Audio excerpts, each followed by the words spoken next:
好的，在我们完成了 RC522的连线设定之后，那么我们接下来看它的程式的部分。那请各位同学跟着我们先开启是 Arduino 的 IDE 界面，在画面上开启了这个点击 Arduino 的 IDE 界面之后，那么首先画面开启了会是在一个 Blink 专案上面。那由于我们这次要展示是 RC52的专案，所以请同学们先选取档案，然后底下的范例。那在这个范例底下，由于 RC52的专案呢，其实是一个第三方的一个专案，所以它在非常的下面，请大家滚到画面上最下面，你就会看到它上面写着第三方程式的这个范例，有一个阿米巴 MFRC522的这个专案。那我们今天开启的是 Dump Info 这个专案。好，那我们开启了这专案之后，大家会在画面上，那前面的非常多的行数呢，都是一个标注说明了这是一个第三方的一个套件。那首先往下继续滚到36行的时候，大家会看到一个 SPI.H 的这样子一个标头档的引入，而这个 SPI 这个 library 呢，其实是我们等一下刚才那个 RC52的拼角的这个 SDA、MOSI、MISO、SCK 所要用到的这些的这个library， 所以在36行的地方就要引入这个标头档。那接下来第37行的地方，我们可以看到是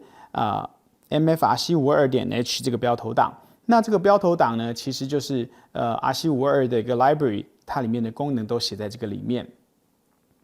那我们接下来的画面继续往下。画面往下之后，会看到第39行跟第42行的部分。那第39行跟第42行呢，就是分别的去区分到底现在我们要连接的，我们要这个烧录程式的板子是RTL 8195A 还是RTL 8710这一块两块不同的阿米巴板。那由于我们这次选用的是RTL 8195A， 所以呢，我们其实看的是上面这一部分39行到第41行的部分。那第40行，那么跟第41行同时呢，就是设定好了，就是定义了这个 reset 的角位跟 SDA， 也就是 NAS 的角位。所以看到我们这边 reset 角位设定的是9。那 NAS 的角位呢，设定的是0，大家可以再确认一次，跟你刚才的接线是否有一致。那如果你的接线没有一致的时候，请记得来调整 reset 接到D9的角位，那 NAS 接到这个 D0的角位上面。好，那下面呢是8710的接角方式，那么我们暂时的先跳过。那接下来画面再往下的滚动，来到了第50行的部分。那第50行呢，这边就有一个这个物件的宣告，那个就是MFRC522这个物件。那透过刚才我们标头档的函式库引入，我们就可以宣告现在这个物件的生成。那这个物件生成的时候，同时要喂入2个参数，这2个参数就是刚才我们所定义好的 NAS 的 pin 的角位跟 reset 的角位。那么基本上这边我们不需要做任何的更动。好，那接下来的52行的部分开始。那52行到59行之间呢，它其实是一个 setup 的一个程序。那在这个 setup 程序的里面呢，那当然我们看到是它有这个通讯沟通的这个频率，它设定在9006的地方。那么比较重要的来说，对我们来讲就是第55行的部分。第55行呢有一个 SPI.begin。那这个 SPI.begin 呢是代表了它其实要开启一个 SPI 的一个传输界面。那开启完之后，我们在56行的地方，那么也可以 initialize 这个 RC52的这个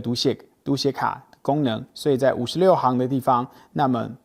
它就把这个RC52这个初始化好。那初始化好第57行，首先接着是MFRC522 PCB dump version to serial， 意思就是说这一行的功能其实是在于说我们连接上了RC52这个读写卡之后，那么我们首先将这个读写器的这个资讯，然后呢透过序列符，然后把它显示在我们的序列符监视器的萤幕上。好，那接下来画面我们就来到了61行开始的 looping 的部分，无限回圈执行的部分。那第62行开始到65行之间，我们看到的是，在这几行的程式范例码里面，它会去RC52会去找寻看看是不是在现在这个时间点有读到任何的新卡片。如果有读到如果没有读到新卡片的话，则是回传。那如果有读到新卡片的话，那它则是会继续往下执行。那在读到假设我们今天63行是读到新卡片，我们来看看，那读到新卡片的时候，67行到70行之间，那么它就会这边要标注的，这边要做的事情，其实就是它让你去选择一张你读到的卡片。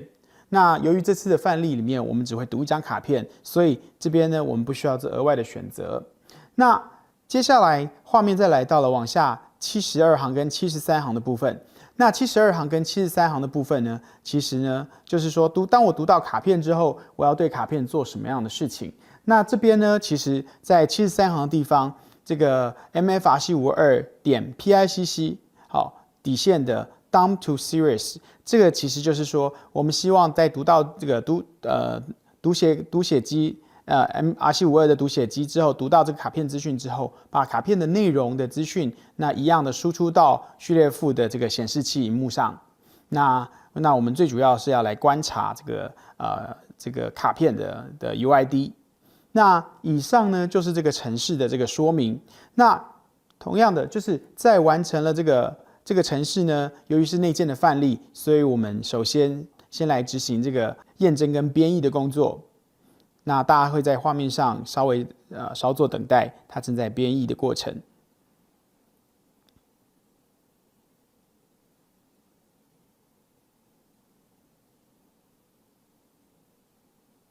好的，编译完成之后，同样的，我们也要上传程式码到板子上，所以我们点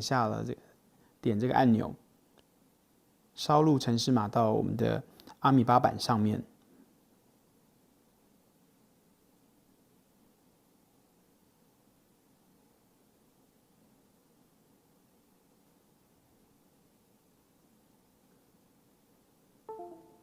好，烧录完成之后，大家在画面上可以看到那个 Upload Finish， 同时又跳出了这个 Embed 视窗，大家再把它关掉。好，那以上就是程式讲解的部分。